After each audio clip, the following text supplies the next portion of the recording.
Frankie, Ian, you micromanaging son of a bitch. this is bullshit. Before this episode even started, you were micromanaging me, asking me to turn my Outlook off. You're the one whose Outlook is always going off. I'm the one that has to micromanage you. I was having to micromanage you on your passwords. It's ridiculous.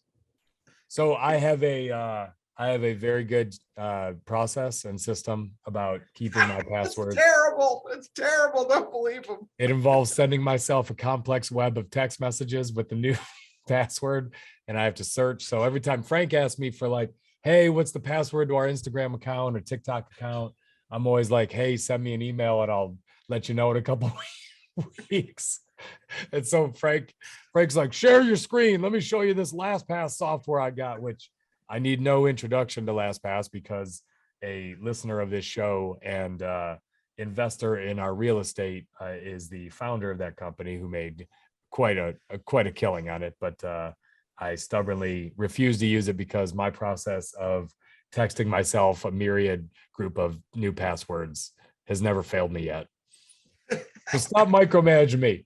Look at that's Frank. Just because Frank does it this way, Ian should do it this way. It's got to be the best way. Do it Frank's way. I come by it honest.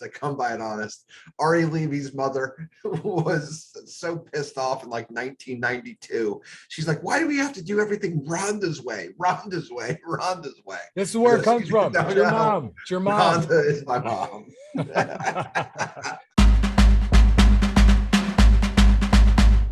You're listening to Let Me Speak to a Manager with Frank Cava and Ian Matthews. What a crock of shit. Yeah, that was hot mic, Sam. You can't say God on the air. Don't worry, nobody's listening anyway. Do it live! I'll write it and we'll do it live!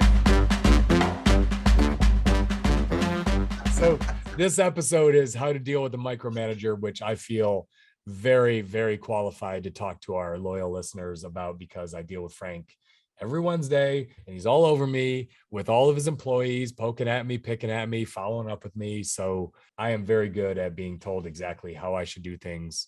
What, Frank, you got nothing to say? I feel exactly the same. Frankie, what do you do? What do you do at this time? Frankie, do this. Oh, that's stupid.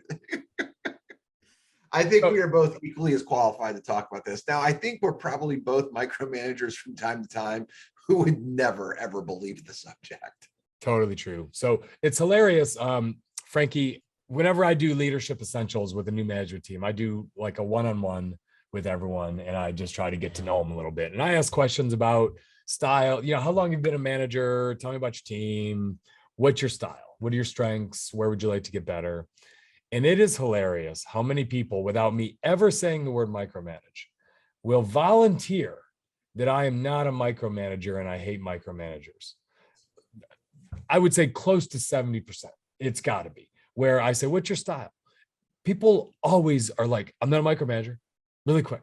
And I'm like, well, I didn't ask if you're a mic. I just asked you what your style was. But it's almost like they have this guilty feeling because they know they probably do it a little too much and they hate being micromanaged.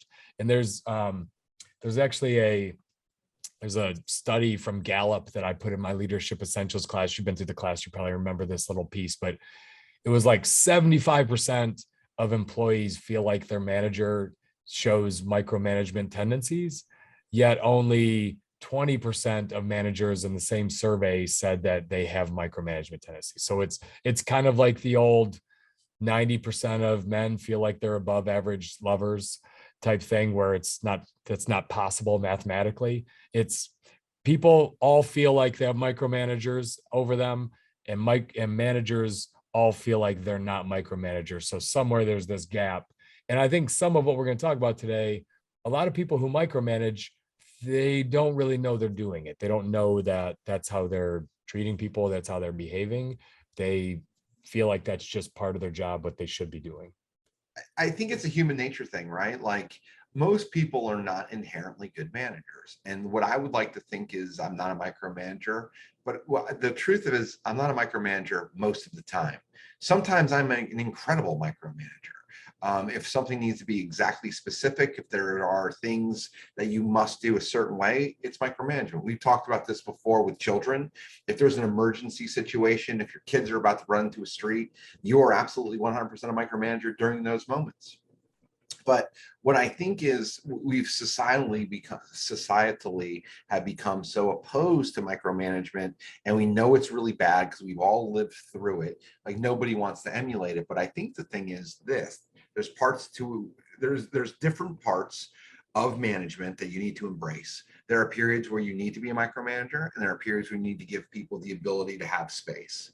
And what we talk about, like NVR had like the 4 quadrants. Ian's done something similar in his training where there's like 4 different quadrants. There's the enthusiastic beginner, there's the frustrated second step, there's the person who's almost competent, and there's the person who's a pro. And inside of those 4 different quadrants is a myriad of opportunities and activities.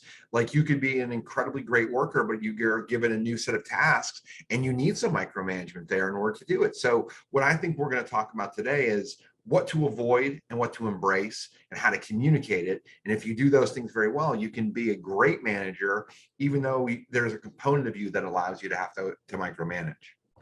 Frankie, what's the most egregious example of micromanagement you can remember in your career as an employee, where you just felt suffocated?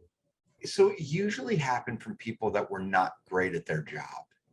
Every time I thought that I was being micromanaged, it was somebody who was recently promoted and who wanted to prove that they were the person who was in charge, and they would not let you do anything. In contrast, the people who were the best came up to me and said, "Hey, I looked around. I see you're a great performer. I'm new to this. I really want to build an ally. Like I want to build a relationship with you where we're allies. How can we work together?" That is like the stark contrast. But like I can think of this going all the way back to your favorite, the Outback, all the way through like all of my tenure at Ryan Homes. And then even like in things that I do now as like a 1099, the people who just aren't terribly competent or are bad communicators are the ones who are like, no, do this. It's like, just tell me, like, tell me what you're looking for, like communicate it to me. And that's best. What about you? What's the worst or most egregious case that you can remember? So the worst I can ever remember was a period where we went through right after the financial crisis. The government created this organization called the CFPB, Consumer Finance Protection Bureau, and they created all of these rules in home lending, new documents, new disclosures. They had timing requirements. It was incredibly tedious. So the government, trying to help protect consumers, made things miserable on them. And we failed a couple of audits.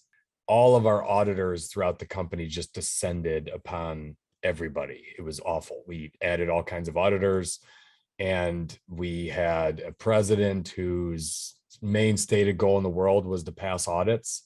And that was it. Like we didn't talk about customers anymore, revenue, anything. And so you had people filling out checklists that were checking to see that other people had done their checklists. It was the old, like 4 people with a gun to the back of someone else's head checking everybody. It was almost like, do you remember the scene in Casino where it was like, we had people checking the money people, and they were checking the people that checked the money people. And then we had someone who checked the guy. Right. Do you remember that whole scene? It's hilarious. Yeah. And it was real, right? And they didn't even trust that guy. And it was like, who was that? That's what it became. And it got to a place where even myself, where like I'm checking checkers of checkers, and our manager was just incredibly heavy-handed in it. And the result ended up being half our company left. Some of our absolute best producers just said F this place because other companies weren't doing it. And that president ended up having to way back off, get out of the mix. And, he did the right thing by saying, here's the outcome I need. I'm not going to manage every little step you take anymore and tell you to do it like I did. But it took him about 2 years and a lot of scorched earth to figure it out. So I'm going to weigh in with something on this, right? I think what you just said, it kind of sparked something in my brain about like, what is micromanagement? And micromanagement comes from, I think, 2 places: an inability to fully understand the job, which I talked about, or it's a loss of focus on what's important. I'll give you 2 examples. the best the biggest micromanagers I've ever seen talk about them. They don't talk about you. It's like me, me, me, me. It has nothing to do with you or us. Listen to their words. I, my. That's a micromanager. A good collaborative manager is us, we, them, together. Like you kind of feel those things, right? The other thing that you lose sight of is, in this instance, Ian talked about the laws and you lose focus about the customer. So that comes down to micromanaging as well, right? Like there's been these new laws. Let's think about how do we protect our ass, which is us, selfish thinking, versus how does this affect the customer? How do we make sure the customer experience is great while checking these boxes? That's the difference between a great manager and a micromanager, is you get lost into these details. And what happens is you lose quorum. Nobody wants to listen to you anymore. They don't no longer buy into the mission. It's like, get on board. Well, if you were better at explaining it, or if you had a better mission, I get on board better. But what ends up happening is they can't see that they're wrong, and they just push their agenda on you down your throat to a point, like Ian talked about, people leave or different things happen. What we're going to go through is, if you are feeling some micromanagement right now, and I think there's two cohorts that can learn from this show. There are people that are dealing with a micromanager and trying to understand, why is this happening and what can I do about it? And there are managers who are listening to this show right now who maybe think, maybe I'm not a micromanager, maybe I am. Maybe when you listen to this, try to think, are there behaviors that I'm regularly exhibiting that are probably perceived as micromanagement? And am I giving my people the kind of rope to have conversations with me about laying off a little bit? And am I treating everyone the same way, as we go through? So we're going to go through some steps that you can take as an employee. And number one that we're going to talk about is one of my favorite quotes in business, which is, seek first to understand, then be understood. So if you are feeling micromanaged, what you have to do is put your ego to the side and put yourself in your manager's shoes. Why are they behaving this way? You have to ask that question.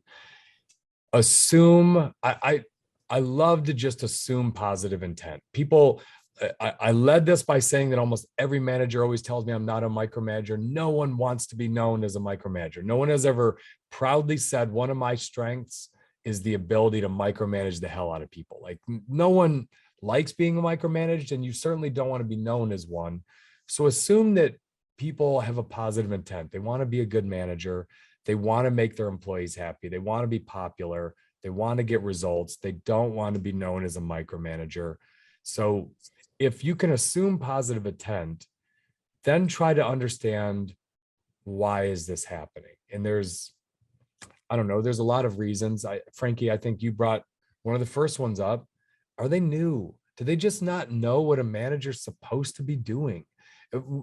When a new manager gets promoted, what you have to understand is they came from an individual contributor role, and they were promoted because they controlled everything, right? So let's just take a project manager.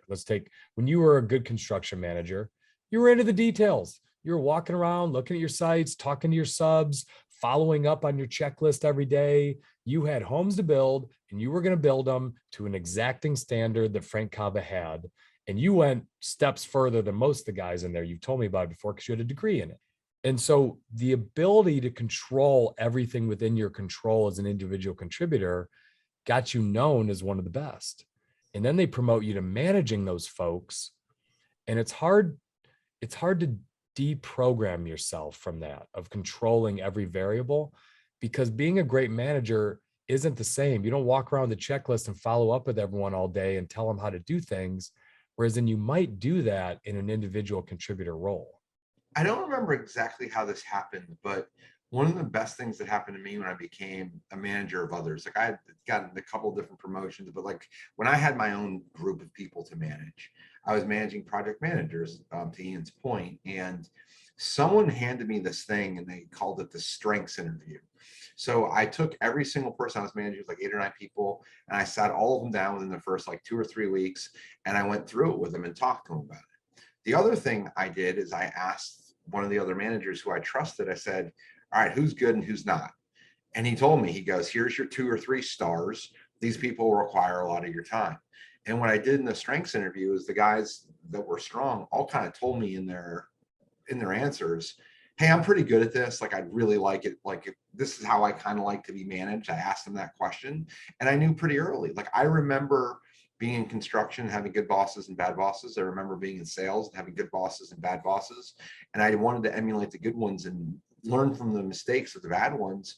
And that was my way of doing it. Is I'm being plopped down here into a universe that's already spinning.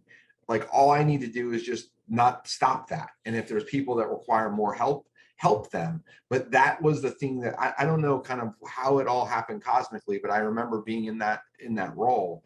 And we've talked about this before multiple times. You get to make your mark on a team, but the best thing you can do to start is to not really ruffle too many feathers. Come in and listen and understand and ask questions and don't take over. Like, I have hired 2 people recently at a very high level within the company. One was recently fired. The other is thriving. The person who thrived walked around with a notepad, took notes, was very quiet, asked questions, was humble, got on the phones, did like low-level stuff. The other guy just barked orders at everybody and nobody listened to him. He's gone. The person who embraced kind of from the bottom up, he did very quickly because he has a high level of competence. But that's the kind of person who now people are flocked to and want to work with because of that approach.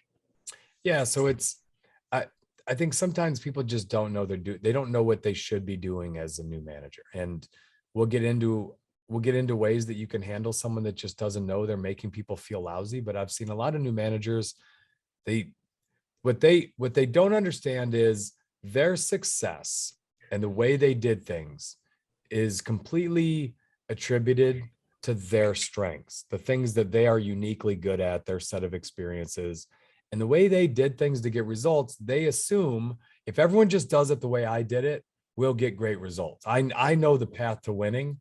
And they become overly prescriptive in telling people exactly how they should do their job, that's when you start to feel suffocated. But along the lines, that's one reason, along the seek first to understand and be understood.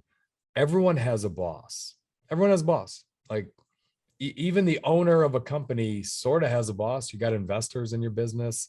You've got bankers that have lent you money that you have to explain yourself. Like, Frank can get a call from any one of his banks that he's got millions of dollars of loans out with, and they say, I need a tax return and I'd like to look at your bank. I'd like to look at your bank deposits. I'd like to see how you're doing, what's your cash flow. And Frank's got to go do it. He's got to go show them that's it. So we all have forces that we're feeling, and your boss might not want to micromanage, but he or she might be getting micromanaged. Their boss might want a lot of detail. And so they're having to do it because someone's asking them to do it. Or maybe your boss isn't performing well. Maybe they're not ranked well against their peers. And so they're failing and they keep surprising their boss with poor results. And so the worse their results are and the more they fail, the more controlling they want to be. Like, screw this. I'm not having that conversation with my boss anymore. I'm sick of getting yelled at. I keep screwing up. I am going to get all over everything and nothing's going to slip through the cracks anymore because they are afraid of failure. A lot of times what I see is a heavy micromanaging culture, Frankie, that's usually a culture where from the top down, failure is not handled well. It's kind of like a fixed mindset. Failure is not looked at as an opportunity to grow, to get better. What do we learn from it? It's, you're a dumbass. How'd this happen? That's how it's handled. And so then everyone micromanages and controls, and it gets very secretive and no one shares and everyone tries to control the whole process. We went through something yesterday in construction. We talked about kind of the pillars of construction, and there's some rules. And one of the rules is to be a conduit. And if I say to you, Ian, what does being a conduit mean? What do you think? What does being a conduit mean in the terms? I mean, just in general, just in general. So like there's two things. A conduit. I think I see it as someone who enables someone to be better rather than someone who chokes off their performance. There you go. So a choke off is a blocker, And a conduit is something that someone flows through. Mhm. So we talked about being someone who something flows through. So I learned this lesson years ago. Like if you're in construction, my guess is if you're in construction, you actually took the SATs, your verbal is way worse than your math. You're more of an analytic. You're a math person. You're an engineer. You're not a communicator. So what people do is they suck at communicating, so they suffocate. They don't lean into communication.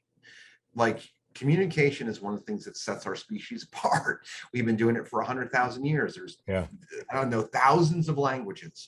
But if you can communicate with other people, you can become a conduit. What I've noticed is most people that are micromanagers don't have the words. They don't have the ability. They can't talk. They can't communicate. So they become a blocker. So it comes from an inability to understand or an inability to communicate.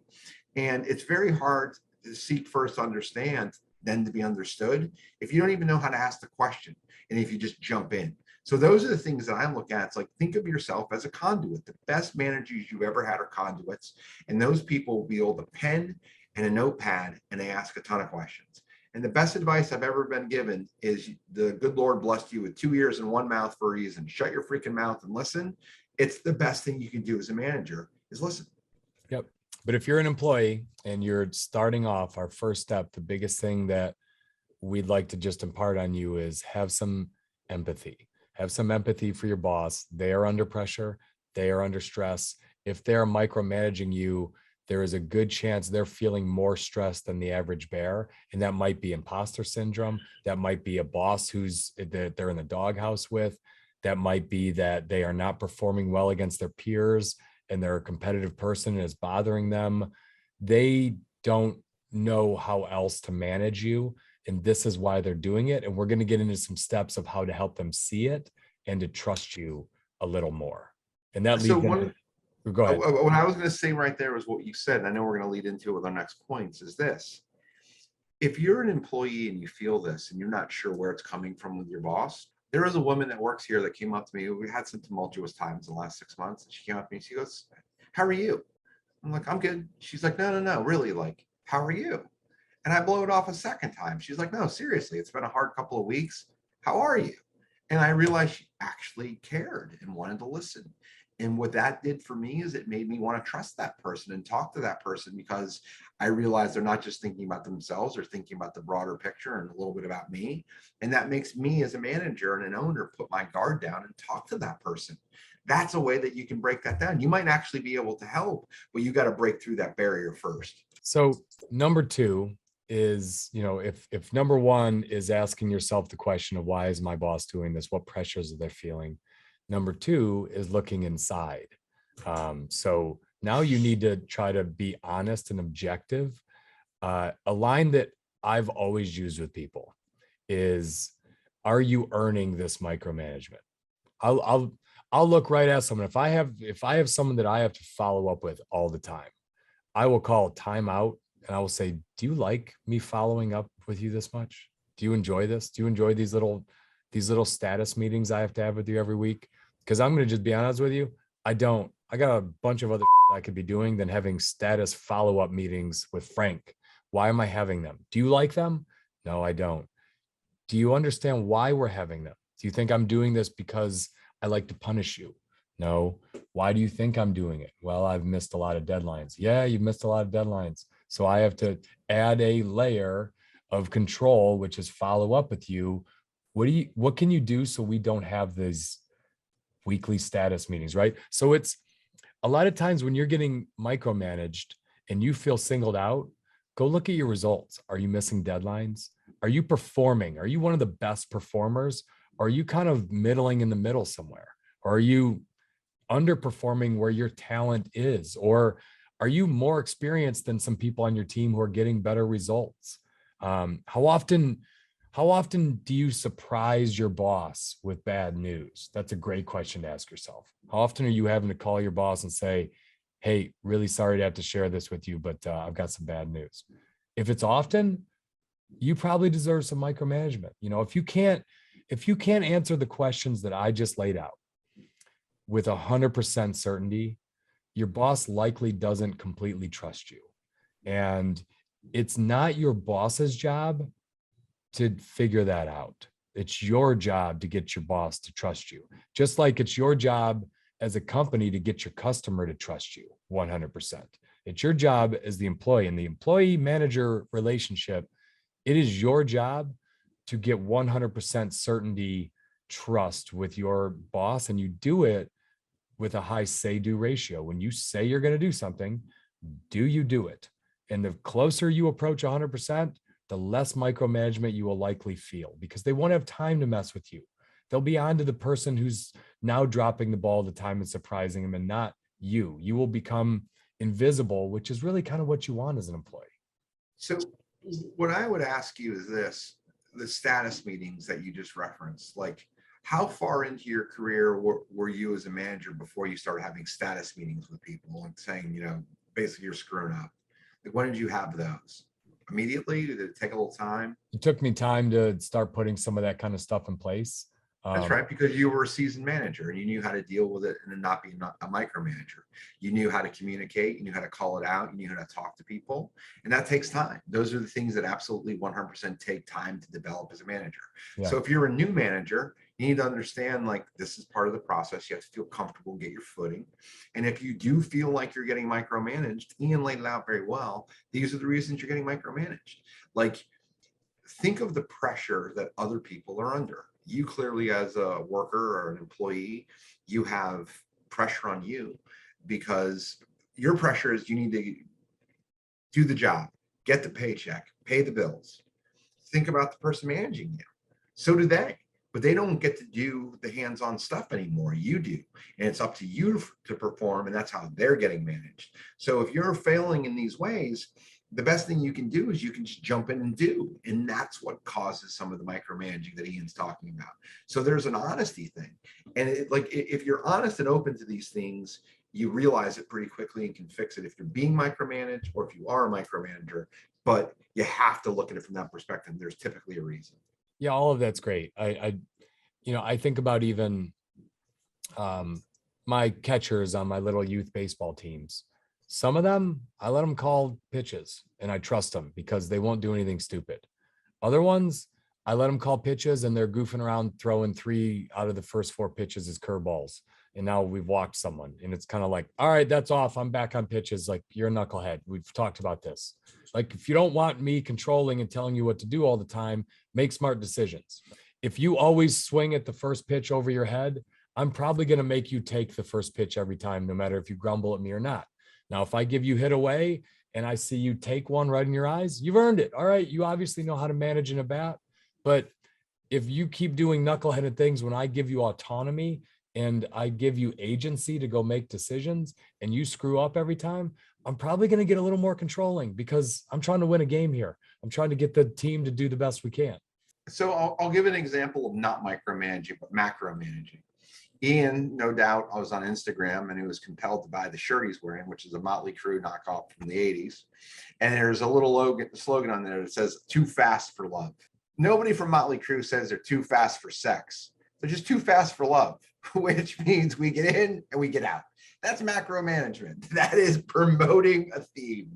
That is the way that you can promote something. But if you don't come out with your billboard, what happens in that sense is you must micromanage. So you can manage it from the top line, or you can manage it from the bottom. And that's how branding, marketing, strategy, all those things play in. So it doesn't make its way to micromanagement. That's a fantastic tangent. Great job, Frank. Great job. Thanks. Great color. That's great color. He's the best color man in the business, folks. So number 3, if you don't want to be micromanaged, I also, and I'd love to hear you take on this, Frankie, meeting every deadline and being the last to meet every deadline are 2 very different things. So deadline happens, everyone's got to get something done.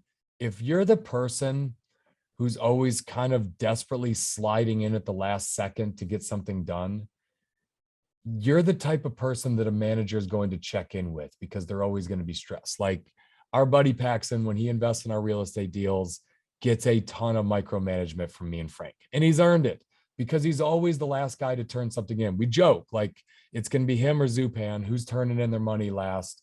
and we come up with different reasons why they're going to be last. Or Frank's freaking brother Teddy, who's also usually late, can't even get family to turn things in. But we kind of know, we know who's going to be first, second, or third. We know the top three that'll come in, and we always know who's going to be last. And they get these extra control steps because we need the money. So we will have to follow up, put things in place to get it done. And so our number three that we would say, make a habit and build a personal brand as someone who's normally early. Someone who is normally early doesn't get any micromanagement. They don't get followed up on. You don't have to poke at them on things. If your boss is always checking, just checking in to see how we're doing, did you remember that deadline? Or, hey, just checking in to see, are we still on track to get that done on time? You're probably the kind of person that doesn't communicate as you're working on something. So you only communicate right when you get it done, and you do it right at the deadline. You are like an elementary school kid who studies at 10 o'clock at night for an exam that they knew about 2 weeks ago, which that's very raw with me because I have two elementary kid schools that do that to me all the time. They're like, Dad, I got a math test tomorrow, and it's like 10 and they're tired. And it's like, well, when did you know about this? 2 weeks ago. And so then it's like, okay, well, now I'm going to ask you every day of your life what tests you have coming up, what's going on. And that annoys you. Then you roll your eyes at me. It's like, well, kid, if you could be proactive, I wouldn't be a pain in your ass all the time. So there's make a habit to be early is Ian's talking point. I'll make a different talking point and say, make a habit of being reliable. If you don't want to be, if you don't want to be micromanaged, be reliable. So what does reliable look like? Like if you're in construction, your houses are finished on time and on schedule and on budget. If something is going wrong, you make a phone call before someone else hears about it. My best managers call me up and say, hey, there's a problem I think you should know about. I don't micromanage them because they call me and say, hey, this is coming. If the opposite happens and I hear something before they tell me, I'm like, hey, so-and-so just did this, or I heard this. They're like, yeah, I heard about it. They know, they're reliable, they're on top of it. I haven't got enough information yet to call you. Give me a little bit more time. That person has earned the right for me not to micromanage them because they're proactive and they're reliable and they're prepared. Being prepared is huge. Like, what does being prepared look like? It depends on your job, but like if you go to a meeting and your boss asks you a question and you know your stuff, if you're fumbling around for it, if you're like, I got to get back to you, people remember that. So like, that's another way to be early, like be prepared. Have good answers if you're called on. Why? Well, this, even if you're dead wrong, Ian's catcher doesn't call 3 curveballs. He calls outside corner fastballs 3 times in a row. And the guy smashes one over the fence. And he goes, why the hell did you call that fastball? And the kid goes, I watched the last 4 at bats and he was really struggling to hit off the corner of the plate. So I decided to put it there. He goes, but he adjusted his feet this time. He goes, oh, I missed that. Okay. The kid made a good series of decisions. He missed something. He's human. He's going to now learn, like, if you see he's adjusted his feet, you need to go back inside versus going outside because he's now crowding the plate. Oh, I didn't see that. Like, but he had a reason. He could explain his reasoning, even if like it was still the best percentage play. He just got it. He there's nothing to explain. Guy made a play, but it's a good answer. It's a well thought answer. It's not just showing up and like nothing there. There's something to it. You're a contributor. Like when I say you're a contributor to something, like when something's actively going on, you're not always so far behind. You can actually jump into something. Like think about like when it's time to order food and like there's always somebody on a diet or there's somebody that like has these ridiculous like things with the way that they eat, like they can't eat dairy or they can't eat meat, like think it's a limiter. So hey, we're thinking about ordering pizza and ice cream. Like who doesn't love pizza and ice cream? People that lactose intolerant or people that are on a diet. So if you're not prepared, if you're not thinking about this when the spur of the moment happens, you can't do it because of the fact that you're just not prepared for the moment. Over time, people are smart. People pay attention. People listen. People look at you and think you're an asset or you're a liability. If you hit your schedules, if you do what you say you're going to do, if you follow up, all that stuff works. Even if you miss a deadline, but you say, okay, I just missed it, screw it, I'm not going to do anything. Or I pick up the phone, I call or text you and say, I know I have a deadline at 3 o'clock. I'm not going to hit it for these 3 reasons. I need to move it to this particular time. I still trust that person. They admitted what was happening. They told me about it. They kept me in the loop. And these are the things that are all allowing, what to Ian's point of being early, they show that you're actually conscious, aware, and you're on top of it. The person you don't trust is the one that loses track of deadlines. So as long as you know of the deadline and you know you had something due and you're proactively kind of telling me, hey, this is going to be a problem to hit this, and here's my reasons, I still trust you, even though you might miss that one, because I know that you take deadlines serious. You just have too much on your plate. So I love 2 things you said there: to be early, be proactive, and be prepared. And I think what a lot of people do that earn micromanagement, Frankie, is they see a problem coming and they hope that they're going to bury their fix head in the it. sand. They hope they hope they're going to fix it. Maybe they work real hard to fix it, but they kind of see it coming. They see the storm coming and they try to fix it before their boss finds out about it. And before too long, the problem is spiraled and now it's big and I have to go fess up. And now that I got to go fess up, it's a bigger problem. And I've now surprised my boss. So by being prepared and being proactive, what you just don't want to do is make a habit of surprising your boss, surprising by missing something, surprising by a problem coming that you hadn't made them aware of. Maybe your manager could have helped you with some resources. Maybe they had a different way to approach it that they could have come up with, that their experience could have helped you with. But if you make a habit of being late and surprising your boss, you're just going to get micromanaged, and you probably deserve it because their job is to get results too. So your kids in a math test example, how many times have they sprung a math test on you at 10 o'clock at night? Enough where it's frustrating. Yeah, not the answer isn't once. So because it happens multiple times, you're like, okay, I see a condition, I see a pattern. I need to now micromanage this pattern. And if I don't, this is going to happen again. So it's conditioning. And then eventually IJ or Madison will say to, hey, Dad, I got it. Math test is every 2 weeks. I'm preparing now. This is my new plan. And then it can transition. But until it transitions, like that's going to happen over and over. So number 4, take away your manager's guesswork. What you don't want is your manager guessing what you're up to, what you're working on. I think a lot of people take this approach of my work should speak for itself. If I'm getting results, why do I need to be keeping someone in the loop? And I think that's the wrong approach, especially if you have a manager, any boss with micromanagement tendencies. So ask yourself, how proactive am I in updating my manager of what I'm working on? Even things that aren't deadlines or problems. I'm just talking about how do I update things? And I'll give an example. So Frank and I, when we raise money, it's significant to people. It's $100,000 to $250,000 of their personal funds that we're taking. And it's natural for them to be nervous, especially when you're raising money during COVID. Right now, I'll guarantee you there's some nervous investors that Frank and I have because the entire market just melted down. Like stocks are down, crypto's down, bonds are down, real estate is starting to go down. We probably have some nervous investors because everything else they own has gone down.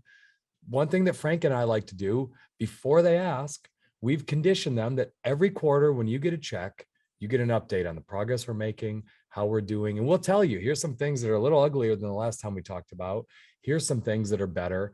But he and I spend time on this. We think about, we could just send checks and not explain it. We could do that. And actually most promoters of real estate would do something like that. We take time. He and I get on a video call. We go through the stats. We go through our pro forma. We look at what's the same, what's changed.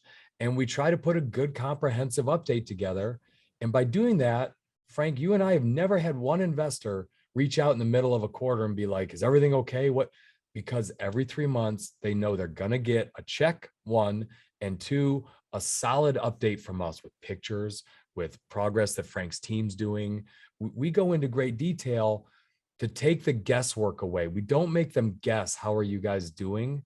And I think that's really important with your manager as well. Let them know what you're working on. Here are all the things I'm working on. Here's what's going well. Here's what I've taken an initiative on. Here's what I'm being proactive about. Here's some things that aren't going the way I would like them to go. Here's where I'm stuck. you know, what do you have any thoughts on this? Because I'm stuck. Be proactive. They don't need to follow up with you when you are the one going to them to tell them what you're up to. So let me weigh in specifically. We'll go back. We were talking about in a second. Well, let me weigh in specifically on the deals we've done together with finance. What we do in the very beginning is we build a pro forma or a deck, right? We've done PowerPoints on this or episodes on this. And the first thing we tell them is, hey, this is what we're doing. This is why we're doing it. These are the reasons. And we lay out right then and there, here is our communication schedule. We will give you a quarterly written update. In the quarterly written update, we tell them this is where we're at. Hey, this is what we told you last quarter. This is where we're at this quarter. This is where we've exceeded expectations. This is where we've not met expectations. This is where, you know, something new has come up. And then we'll say, hey, you know, it's the end of Q1. You're going to hear from us again on this date. And we'll talk about where we're at that moment. And this is kind of where we think we'll be. Anything between now and then, call us. But if not, you'll hear from us in this instance, by August 15th, you'll hear from us. And we've got another 2 months to write the letter, put it out, and people know. And you know, the check comes on time, they get the communication, but it's more than just we tell them everything. We tell them up front, we tell them during, and then we tell them what's coming next. And then we hit those deadlines. And then we remind people, we told you that you would get this email from us by August 15th. It's only August 4th, but we want to get it out to you early this quarter because we have something really good to talk to you about. It instills confidence. Now, something could change. They could have borrowed this money that they gave us on margin, and they get a margin call and they need to call us. We haven't dealt with that yet. We could, but that could be something that starts to come up and people will call. But at the same time, by and large, you're controlling the masses. My guess is I don't have the exact number. I think we raised from 16 people on this last deal. If there is a problem, we'll probably hear from 1 or 2. It's not going to be all 16 because they know and we're satisfying. And if you think of any of your other investments, we're being more proactive than anybody. It's not like Tim Cook calls them when Apple stock goes down and gives them an update. That's it. There's something scheduled. I love it. I love it. So, you know, I think just summarizing that, if you are feeling micromanaged, it could be that you are doing a poor job of communicating with your manager of what you're up to. And ask yourself, if I was communicating more proactively, more frequently, if I was sharing more, would my manager have less reason to follow up with me and tell me exactly what I should be doing? That's how you build trust. You tell your manager what you're doing. Don't forget, they are paying you to get a certain outcome, a certain result, and it is their right to ask you what you're doing, how you're doing it, and what you're accomplishing. So the fact that they're paying you should mean that you should be telling them exactly what you're working on. The best example of taking out the guesswork is this. Eminem, 8 Mile, the final scene, the battle scene. He tells them everything you could possibly make fun of me for. He tells them the competition's over. There's no need for that guy to rap because Eminem just did it for him. It's the same thing with a boss. If you're proactive, there's nothing for them to tell you. Like, I have people who send me weekly roundups. I spend a lot less time following up with them because I have it in an email. I can read it, like, boom, done, moving on. We tried to really focus the first 75% of this episode on what you can control. And I would say in most cases, if you do these things, if you become a better performer, if you give your manager less reasons to micromanage you, if you're more proactive, if you're more prepared, if you're a better communicator, most of your micromanagement is going to go away. But let's say you do all these things. You can answer yes that you've done all these. Before we get into it, because we're going to talk about confronting it, let's just put an exclamation point on what we just said. If you have an experienced manager who's micromanaging you and you do everything we just talked about, they no longer have a reason to micromanage you and they will stop. If you have a new manager who is micromanaging you and you do all of these steps, they're most likely going to come to you and seek help. And what they're going to ask you to do, if they're smart, is if they're actually a decent manager, they're going to say, can you help so-and-so? Can you do this? Can I use you as an example? So I think and what Ian and I talk about in almost everything we do is how to be proactive, right? Not how to be reactive, how to be proactive. Everything we talk about to this point is how to be proactive, how to deal with it. And I think if you have a new manager, or if you just have a complete and total person who's following up with you, like if they're not a completely broken manager, in either instance, if you do these things, you're going to solve 80% plus of the micromanagement problem. And then if it doesn't, then you can come into confrontation. But do you agree with me, Ian? Like that, like if you do these things, it's going to solve the lion's share of the problem. I think so. I think in most cases, if you do the things that we just talked about, if you're proactive, if you are one of the absolute top producers, empirically, objectively, if you are a good communicator, if you're prepared, you never surprise your boss, they're probably going to leave you alone if you can answer all those. But there are some people that are just micromanagers, and that's just that's part of their DNA. Look, let's be honest. I think a third of managers are crappy and shouldn't have been promoted. There are a lot of top performers that were put into management roles that don't belong in management roles. They just don't. Yep. And no matter how good a job you do, if you don't confront it, they're going to keep micromanaging you and drive you crazy. So I think this. I don't disagree with that. This fifth step is about that. It is about that. I agree with you in most cases. With specifically, this is a bad manager who's a micromanager. You're gonna like this is how you bad or new, but either way, they're poorly managing. They're not doing it. They're not adapting to you as a good performer. So ask them for a one-on-one meeting. Tell them I'd like to meet with you. When you go in there, this step is really important. Ask them how you're performing. How do you think I'm performing? I would just love to know. How do you think I'm performing? Get them to say what you believe, which is you're a top performer. So you ask them. I would love to get your take. I've been here for a year and a half working for you, and I would love to get your take on how I'm performing versus my peers. Get them to say you're a great performer. God, I love your performance. You get great results. I don't have to worry about you. Get them to say it out loud. Say, okay, that means a lot to me. Thank you. That's a little surprising to hear. I love this part. That's a little surprising to hear that you think I'm a great performer. And they'll be like, wow, really? I wish I would have said something to you before, and be like, well, in most days, I feel like you don't trust me. I don't feel like you think my ideas are terribly valuable.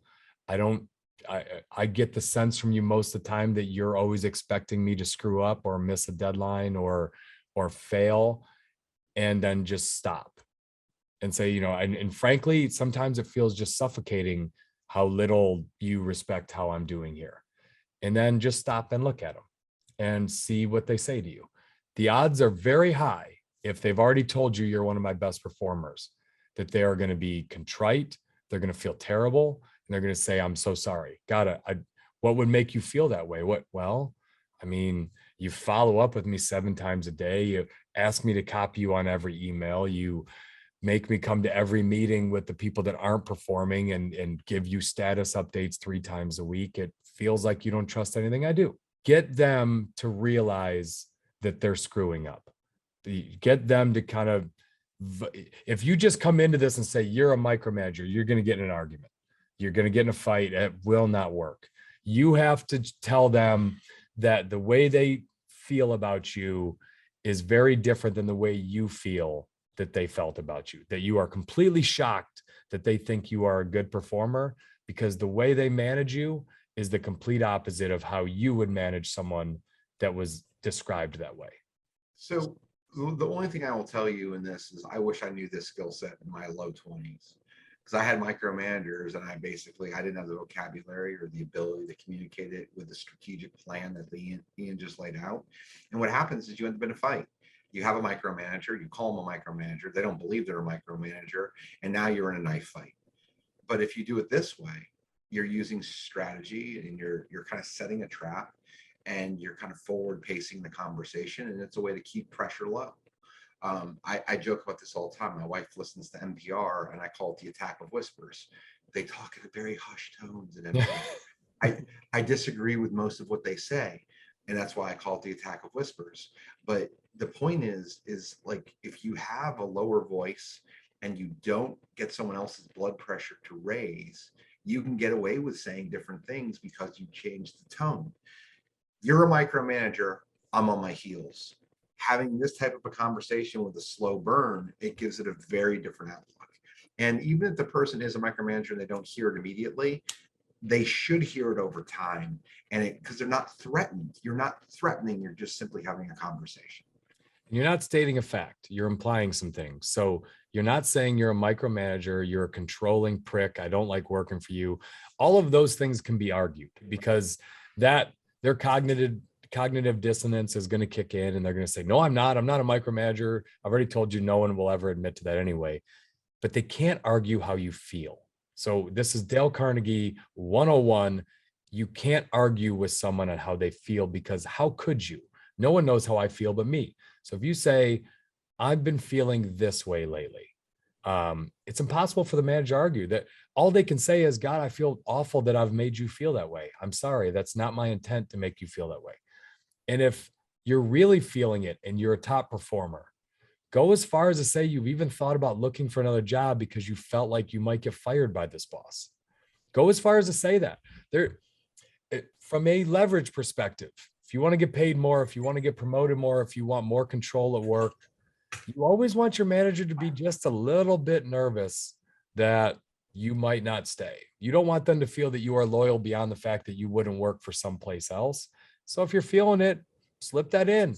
Because the truth is, if you're listening to this and you're feeling micromanaged, you are thinking about going for another job. You are thinking about leaving. So you can slip that in a way that's not, you could slip it, the way to say it is, I'm not going to lie to you. I even thought about getting my resume ready because I felt like you didn't want me here. It's not, I hate you and I don't want to work here. It's, I kind of felt like I needed to get proactive because maybe my time here wasn't long the way you're managing me. If you handle this really well, they're going to feel bad and they're going to want to talk about some things they can let up control on.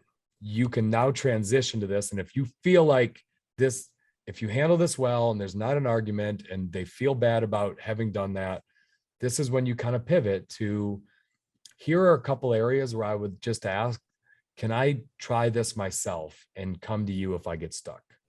Can we maybe get rid of having to copy you on A, B, and C in an email? Can we get rid of this weekly status meeting you do with me? Can I try to do this one on my own? And if it doesn't get the results you want, then we can talk about it. So these are if-then statements. If you give me this meeting to run myself without you being there every time, I'll come prepared and here's the outcome I'll give you in that meeting. If you let me run this project, then I'll make sure to send you a weekly update with all the details you're looking for anyway, and I'll do it at my pace. And I promise you I will finish on time with the outcome we agree to. If then, can I try this and come to you if I get stuck? You are asking permission for them to get the hell out of your business. And you're doing it in a very polite way. I can be honest with you, Frankie. I've had a manager do this with me before where I was micromanaging her. I didn't have trust at first. Then she started performing. And one day she sat me down and just said, do you not trust me? And I was like, no, I totally do. You're great. She's like, all right, well, then you got to get out of these 3 or 4 things. And I listened and I felt bad. And I thought, all right, I'm out. Here's the results I want. I'm out. I'm going to go focus on some other office because you are doing a kick-ass job. And I'm sorry I stayed in the muck way too long. I mean, there's not much to add here. Like this is the way to do it. We didn't call me, let me speak to a manager for nothing. Like, we're pretty good at this, but even people who are pretty good at it forget from time to time and need to be reminded. And the other side of it is, like Ian gave you a very formal plan. Sometimes it can be as simple as, hey, can I try it? Hey boss, can I give this a shot? It doesn't need to be even be as formal. It could be something that's like, I want to show initiative. And if you show initiative and you haven't been told no, or you haven't proved to me that you can't show initiative, then it works. Let me show you the side where this doesn't work. We have somebody we let go recently and they were like, I've been asking for more. Like, okay, but we've given you stuff and you haven't done it. So you no longer deserve a job here. I don't care if you've asked for more, you've been given 5 or 6 items that you haven't done. That either requires micromanagement or to be fired. The opposite side of it is, I have a performer who sees something and says, I would like to try this. This person's given me no reason not to try it. Why not? Are you sure you can handle it? When do you want to get it done by? How do you want me to follow up? Those are all appropriate questions to ask as a manager to set it up. You have someone with initiative. The last thing you want to do with someone with initiative is smash them over the hand and say, no, don't. Yeah. It's like with a child, like they do something that's positive and in the right direction. Don't say, you put your shirt on backwards. Celebrate the fact they put the shirt on in the first place. Like take the little wins and then build off of those and take that energy and that inertia and kind of grow with it. And look, some managers, the ones that just have really strong micromanagement, they have control and trust Tendencies. issues, that you're going to have to push a little bit harder. And so, they might want you to do things a really specific way. If they're being very specific in how to do your job instead of what they're looking for, just say, can I just ask, what's the ideal outcome?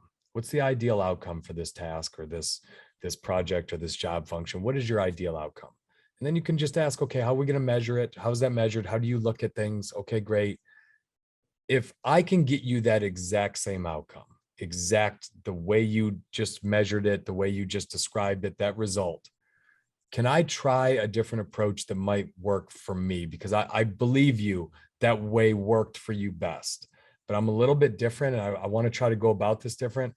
Can I try something different as long as I get that same outcome? And see how that works. And a lot of times people will say, okay, that kind of jars them out of, okay, I really do just want that result. So I think I would be happy with that. And I would say the last thing I'll just leave you with, if you can get this micromanager to pull off on controls, it is up to you to stay in touch proactively and regularly, because they still have those feelings. They're just nervous now. Now they're out of the loop and they're just worrying about it. Go out of your way to be proactive. Go out of your way to say, here's what I'm working on. Thanks again for letting me try this on my own. Wanted to give you just a quick update. Now it's on your terms. You don't feel micromanaged. Give them a little summary in an email. Give them a quick call to just say, here's some things I'm working on. It's up to you to stay in that good, because just because they lay off a little today, if you don't keep communicating proactively, they'll be right back in your business. So it's on you to make your boss feel comfortable with the work you're doing, because they are the ones paying you. Yeah, everything is a process. If you do this right, you perform, you're proactive, you communicate, and you're consistent, you should find yourself with a raise, more opportunity, or a promotion. If you don't, you work for the wrong person. And then sometimes we didn't really get into this in this episode, but I've worked with micromanagers and I had to go to their boss. And I'm just like, hey man, I've had this conversation with so-and-so. And in every instance, the boss really liked me. So I had an opportunity to have someone else's ear. And you don't want to have to do that because you want to be a tattletale. But at the same time, it's like, that's where I would have the conversation fell on deaf ears with somebody else of, should I be looking for something else to do? Because if you're at the right organization, that person is going to put their foot in that micromanager's ass. But if that person also falls on deaf ears, either they're purposely tuning you out or you're at the wrong company. You're at a place where they don't know how to cultivate talent and initiative, and that's on them, not on you. And if you're a manager and you just listen to this episode, because there's probably some people that are managers that are feeling micromanaged and they have employees reporting to them, think hard about, do I have tendencies of a micromanager? And if you do, if we've described anything today that sounds like something you might be doing to someone that you appreciate, trust that they are thinking of finding another job, because they don't feel trusted, they don't feel respected, they feel suffocated, and they don't feel like it's fair that you're following up them as much as you are the people that aren't performing as well as them. So think hard about it and make yourself available to these kind of conversations of where you can pull off on the reins. And Frankie, quit telling me how to store my passwords, because my system works and I don't need your help. It's the only business that isn't profitable. It's a fact. It's a fact. Maybe I could use some help. Hey, Frank, good hanging out with you, dude. Always a pleasure.